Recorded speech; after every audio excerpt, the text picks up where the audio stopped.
हर रात जैसे ही ये शादीशुदा औरत सोती थी, एक शैतान उसके सपनों में आ जाता। शुरुआत में ऐसा लगता था कि ये बस एक अजीब सपना है, लेकिन धीरे धीरे वो शैतान उसकी मर्जी के बिना उसके साथ जबरदस्ती करने लगा। और सबसे डरावनी बात ये थी, सुबह उठने के बाद उसके शरीर पर वही निशान दिखाई देते थे जो रात को सपने में बने थे। इसका मतलब ये था कि वो शैतान उसके साथ सपनों में नहीं बल्कि हकीकत में उसके साथ इंटीमेट हो रहा था। लेकिन यहाँ पर सबसे बड़ा सवाल ये था कि वो इस लड़की के साथ ऐसा क्यों कर रहा था। असल में इस कहानी की शुरुआत ईचा नाम की एक महिला से होती है। वो बताती है कि उसे हर रात एक ही रहस्यमयी सपना आता है। सपने में वह खुद को एक खूबसूरत हवेली के पास में पाती है, जहाँ उसकी मुलाकात एक बहुत ही सुंदर और रहस्यमयी आदमी से होती है। धीरे धीरे दोनों के बीच गहरा रिश्ता बनने लगता है और ईचा को यह सब इतना असली लगता है कि उसे एहसास ही नहीं होता कि वह बस एक सपना देख रही है। लेकिन जैसे ही वह आदमी उसके करीब आता है, हकीकत में एक डरावनी घटना होने लगती है। ईचा के कपड़ों के बटन अपने आप खुलने लगते हैं। इससे साफ पता चलता है कि कोई अजीब सी शक्ति उसके सपनों के जरिए असली दुनिया में भी उस पर असर डाल रही है। हालांकि ईचा इससे पूरी तरह अनजान थी। तभी सुबह करीब 4 बजे डोरबेल बजती है और उसकी नींद खुल जाती है। नीचे जाकर वह दरवाजा खोलती है, जहां उसका पति एरियल खड़ा था। वह एक सिक्योरिटी गार्ड है और रोज की तरह देर रात ओवरटाइम करके घर लौटा था। लगातार नाइट ड्यूटी के वजह से दोनों के रिश्तों में दूरियां आ गई थी। छोटी छोटी बातों पर भी बहस होने लगी थी। दोनों अपने अपने दुख में चुपचाप जी रहे थे। कभी कोई खुलकर बातें नहीं करता। ईचा भी अपने ऑफिस में काम करती थी। वह लंच टाइम के दौरान अपने दोस्त लिंडा से बातें करती है। बातचीत में यह पता चलता है कि उसकी शादी 3 साल पहले हो चुकी है। शादी से पहले एरियल उसे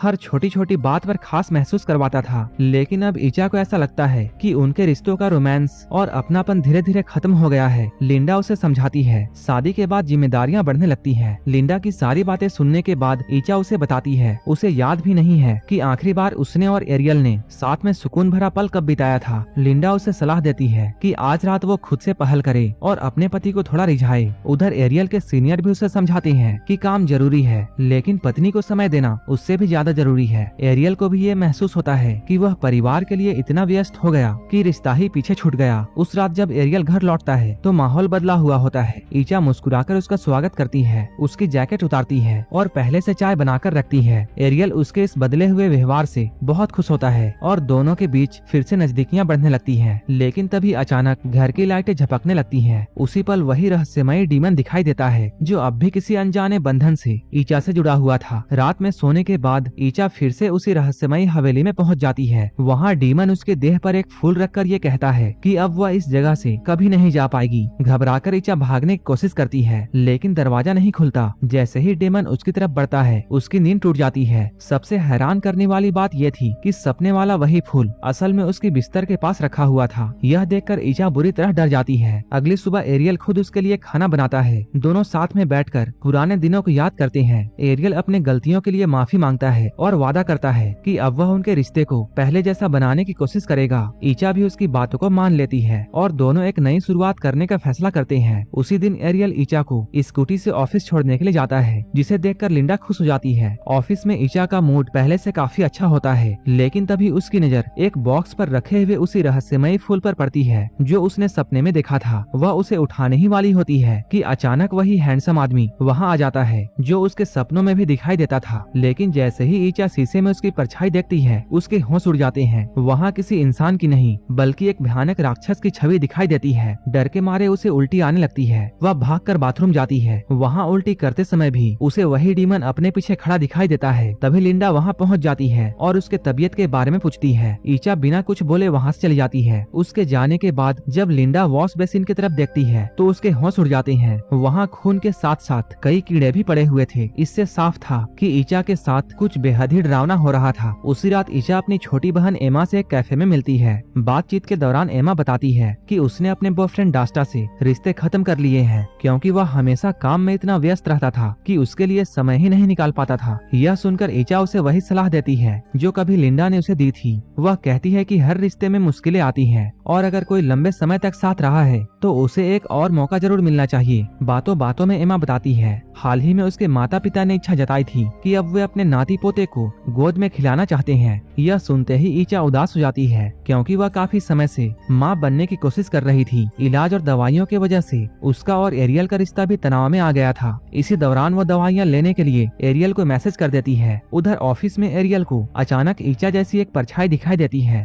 वह हैरान हो जाता है, क्योंकि इस वक्त ईचा अपनी बहन के साथ होनी चाहिए थी। वह उस परछाई के पीछे जाता है, लेकिन वह अचानक गायब हो जाती है। तभी उसे बिल्डिंग के अंदर किसी महिला की चीखने की आवाज सुनाई देती है, जो बिल्कुल ईचा की जैसी लग रही थी। आवाज का पीछा करते हुए वो एक सुनसान कोने में पहुंच जाता है। वहाँ ईचा बेहद ही अजीब हालत में खड़ी होती है। ऐसा लगता है जैसे उसे प्रसव पीड़ा हो रही हो। अगले ही पल एरियल की आंखों के सामने एक खौफनाक मंजर घटता है। ईचा एक बच्चे को जन्म देती है, लेकिन वह कोई इंसानी बच्चा नहीं था, बल्कि एक राक्षसी रूप वाला शिशु होता है। यह देखकर एरियल के होश उड़ जाते हैं। ईचा बस एक रहस्यमयी मुस्कान के साथ उसे देखती रहती है, जबकि वह डरावना बच्चा धीरे धीरे एरियल की तरफ बढ़ने लगता है। लेकिन तभी एरियल का सीनियर वहां पहुंच जाता है और सब कुछ अचानक बदल जाता है। वह डरावना मंजर अचानक गायब हो जाता है, जैसे वहां कभी कुछ नहीं हुआ हो। इस घटना से डरा हुआ एरियल घर लौटता है। वह ईचा से ज्यादा बातें नहीं करता, सिर्फ उसकी दवाइयां देकर बताता है कि अगले दिन उसने एक बॉडी मसाज एक्सपर्ट को बुलाया है, जिसका नाम मोबोसारी था।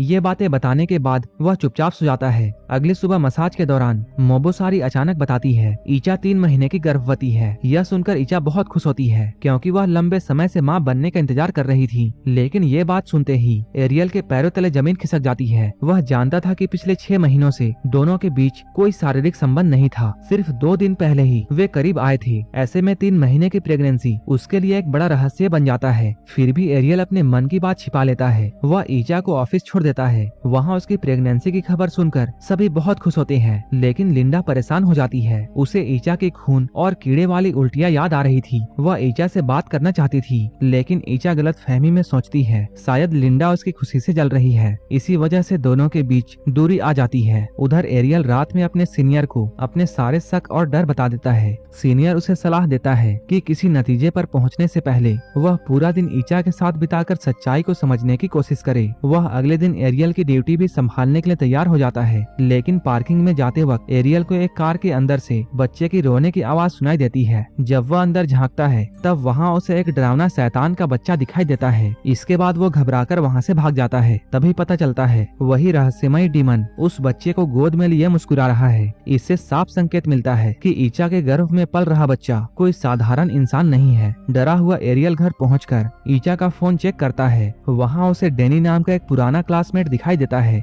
जिससे ईचा हाल ही में बात कर रही थी। जब उसे पता चलता है कि डेनी भी अपनी शादीशुदा जिंदगी से परेशान है, तो उसका शक और गहरा हो जाता है। उसे लगने लगता है कि शायद ईसा के बच्चे का पिता डेनी है। लेकिन जैसे ही वो इस बारे में ईचा से सवाल करता है, ईचा गुस्से से भड़क उठती है। गुस्से में ईचा कहती है अगले ही दिन वे डीएनए टेस्ट करवा लेंगे, जिससे सारी सच्चाई सामने आ जाएगी। लेकिन अंदर ही अंदर वह खुद भी उलझी हुई थी। उसे समझ में नहीं आ रहा था कि जब पिछले 6 महीनों में उसके और एरियल के बीच कोई रिश्ता नहीं बना, तो वह 3 महीने की गर्भवती कैसे हो गई। अगले दिन डॉक्टर जांच और अल्ट्रासाउंड करते हैं, लेकिन रिपोर्ट सबको हैरान कर देती है। डॉक्टर बताते हैं कि ईचा के गर्भ में कोई बच्चा नहीं है। दरअसल उसे फॉल्स प्रेगनेंसी नाम की मानसिक स्थिति है, जिसमें शरीर गर्भवती जैसा व्यवहार करता है, जबकि असल में गर्भ नहीं होता। यह सुनकर ईचा पूरी तरह टूट जाती है और एरियल भी गहरी सोच में पड़ जाता है। इस घटना के बाद लिंडा को यकीन हो जाता है कि मामला सिर्फ मानसिक नहीं, बल्कि किसी अदृश्य शक्ति से जुड़ा हुआ है। इसलिए वह ईचा को उस्ताद जनी के पास लेकर जाती है। जनी ईचा को देखते ही उसके पीछे मौजूद एक रहस्यमयी साया को महसूस कर लेते हैं। पूरी बात सुनने के बाद वह बताते हैं कि कुछ डार्क एंटिटीज लोगों के सपने में आकर रिश्तों में दरार पैदा करती हैं और महिलाओं को झूठे भ्रम में फंसा देती हैं। लेकिन ईचा उनकी बात मानने से साफ इनकार कर देती है। वह गुस्से और मायूसी में वहाँ से लौट आती है। लिंडा उसके साथ रुककर उसे संभालने की कोशिश करती है और काफी देर तक उसका हौसला बढ़ाती है। जब लिंडा अपने घर लौट रही होती है, तो रास्ते में उसे सड़क किनारे एक छोटा सा बिल्ली का बच्चा दिखता है। वह उसे उठाकर सुरक्षित स्थान पर रख देती है। जैसे ही वह अपनी स्कूटी की तरफ बढ़ती है, उसे एहसास होता है कि उसके पीछे कोई चल रहा है। वह मुड़कर देखती है तो वहाँ कोई नहीं होता।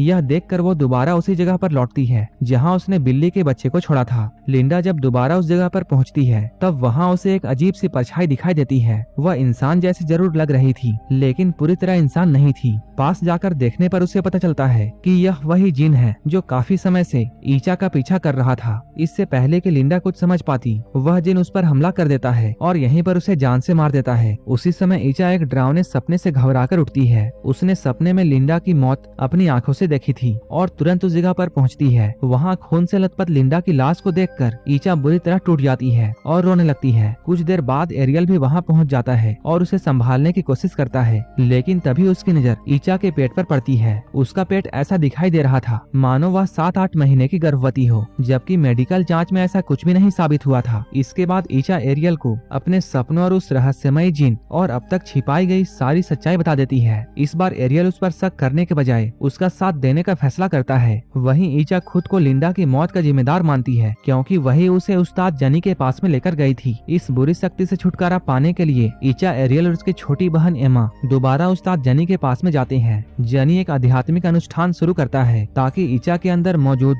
दुष्ट शक्ति को बाहर निकाला जा सके। इसके बाद वो मंत्र पढ़ना शुरू करता है। ईचा का पूरा शरीर कांपने लगता है और उसके अंदर से वही जिन बोलने लगता है। वह खुद को ईचा का असली पति बताता है और दावा करता है कि किसी और को उसे छूने का अधिकार नहीं है, लेकिन जनी बिना डरे अपने मंत्र पढ़ते रहते हैं। कुछ देर के बाद ईचा का शरीर शांत हो जाता है। तब उस्ताद जनी बताते हैं कि ईचा का सामना दासिम नाम के एक बेहद ही शक्तिशाली जिन से हुआ है। वही वह जिन है जो पति पत्नी और प्रेमी प्रेमिका के रिश्तों में दरार डालने के लिए कुख्यात माना जाता है। दासिम सपनों के जरिए लोगों और खासकर महिलाओं के करीब आता है और उन्हें इमोशनली कमजोर करके अपने जाल में फंसाकर उनके रिश्तों के बीच में दरार डालता है। ईचा के साथ जो गर्भ अवस्था जैसा अनुभव हुआ था वह असली नहीं बल्कि उसी जिन का असर था। वह उसे कुरान की आयतें लिखकर देते हैं और कहते हैं इन्हें रोज पढ़ना जरूरी है ताकि वह इस बुरी शक्ति से सुरक्षित रह सके। ईचा और एरियल पहली बार खुलकर अपने रिश्तों के बारे में बातें करते हैं। दोनों ये मानते हैं कि उनके बीच आई दूरियों का जिम्मेदार वो नहीं बल्कि कोई और था। एक दूसरे से माफी मांगने के बाद वे अपने शादी को नए सिरे से शुरू करने का फैसला करते हैं। अगले कुछ हफ्तों तक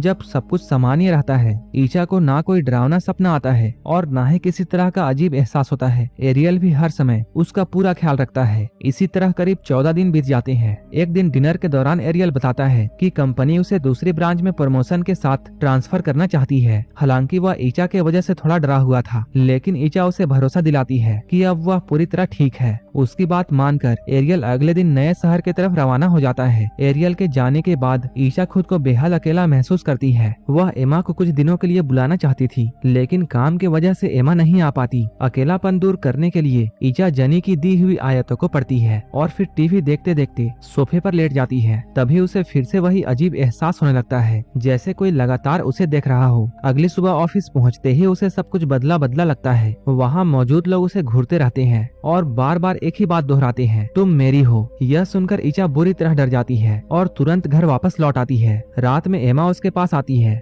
ईचा घबराकर उसे बताती है वह फिर से उसी डरावने जाल में फंस रही है। एमा उसे हिम्मत देती है और कहती है कि जैसे ही एरियल वापस आएगा वे दोबारा उस्ताद जनी के पास में जाएंगे। इसी बीच एरियल का फोन आता है। वह बताता है कि वह रास्ते में है और कुछ ही घंटों में घर पहुंच जाएगा। फोन पर एरियल एमा को सख्त चेतावनी देता है कि किसी भी हाल में ईचा को रात में सोने मत देना। पिछली बार उसके सोते ही लिंडा की जान गई थी। अगर इस बार ऐसा हुआ तो एमा की जान भी खतरे में पड़ सकती है। यह सुनकर एमा पूरी रात ईचा को जगाए रखने के लिए उससे बातें करती रहती है। इसी दौरान वह बताती है कि उसने डेस्टा को एक और मौका देने का फैसला कर लिया, क्योंकि उसे एहसास हुआ कि शायद उससे बेहतर जीवन साथी उसे नहीं मिल सकता। अनजाने में ईचा की आंख लग जाती है। एमा उसे जगाने की कोशिश करती है। तभी अचानक कोई अदृश्य और बेहद ताकतवर शक्ति उसे जोर से जमीन पर पटक देती है। अगले ही पल वह शक्ति एमा को घसीटते हुए कमरे के बाहर ले जाती है। उधर कमरे के अंदर वही जिन फिर से ईचा के पास आ जाता है, जो खुद को उसका पति मानता था। वह उसके बगल में लेट जाता है, मानो इसी पल का इंतजार कर रहा हो। रात के आखिरी पहर जब ईचा की आंख खुलती है तो उसे फिर से वही अजीब एहसास होता है। उसका शरीर भारी लग रहा था और पेट पहले से कहीं ज्यादा उभरा हुआ था, जैसे वह दोबारा गर्भवती हो गई हो।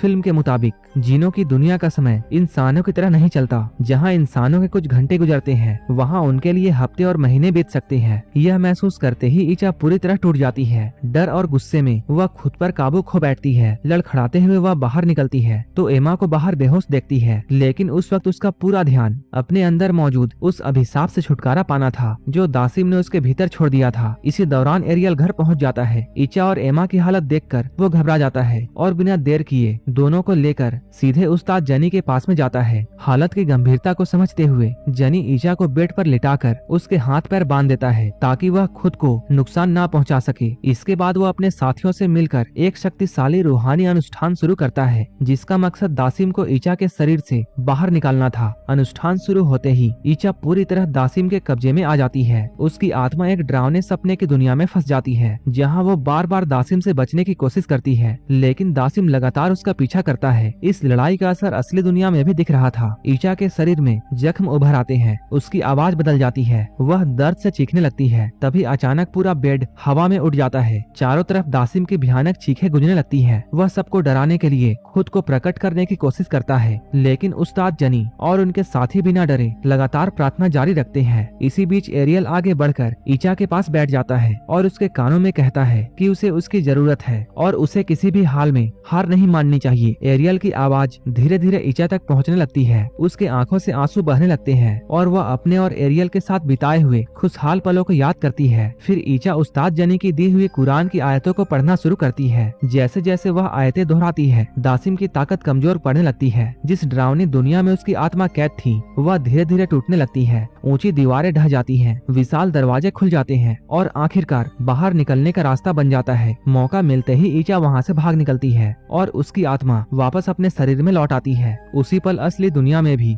सब कुछ शांत हो जाता है। ईचा की सांसें सामान्य हो जाती है, वह आंखें खोलती है और पूरी तरह होश में आ जाती है। आखिरकार दासिम की पकड़ टूट चुकी होती है। इसके बाद कहानी 6 साल आगे बढ़ती है। अब ईचा और एरियल अपने 2 बच्चों के साथ खुशहाल जिंदगी जी रहे होते हैं। एक दिन पूरा परिवार घर के बाहर बैठा होता है। तभी ईचा पूछती है कि उसका बड़ा बेटा आरका कहाँ है। वह घर के मुख्य गेट तक पहुँच गया था। वहाँ उसके सामने एक अजनबी शख्स खड़ा था जिसका चेहरा बिल्कुल वही था जिसे ईचा अपने डरावने सपने में देख चुकी थी। वह कोई और नहीं बल्कि दासिम था। एमा दौड़कर आरक को अपने गोद में उठा लेती है और घर के अंदर ले जाती है। वह उसे समझाती है कि अजनबियों से हमेशा दूरी बनाकर रखनी चाहिए, चाहे वो कितने भी अच्छे क्यों न लगे। लेकिन आरक की अगली बात सबको सोचने पर मजबूर कर देती है। वह मासूमियत से कहता है, वो अंकल तो बहुत अच्छे थे। यही फिल्म एक बड़ा सवाल छोड़कर जाती है, क्या दासिम सचमुच हमेशा के लिए खत्म हो गया था या उसकी परछाई अब भी वहीं मौजूद थी। फिल्म के अंत में यह भी बताया जाता है कि इस फिल्म की कहानी पूरी तरह काल्पनिक नहीं मानी जाती। एक लोकप्रिय पॉडकास्ट में ऐसे ही एक दंपति की घटना का जिक्र किया गया था जिसमें दावा किया गया था एक जिन ने उनके रिश्ते की दरार का फायदा उठाकर उनके जिंदगी में दखल देने की कोशिश की थी। इस रहस्यमयी सवाल के साथ यह फिल्म यहीं पर खत्म हो जाती है।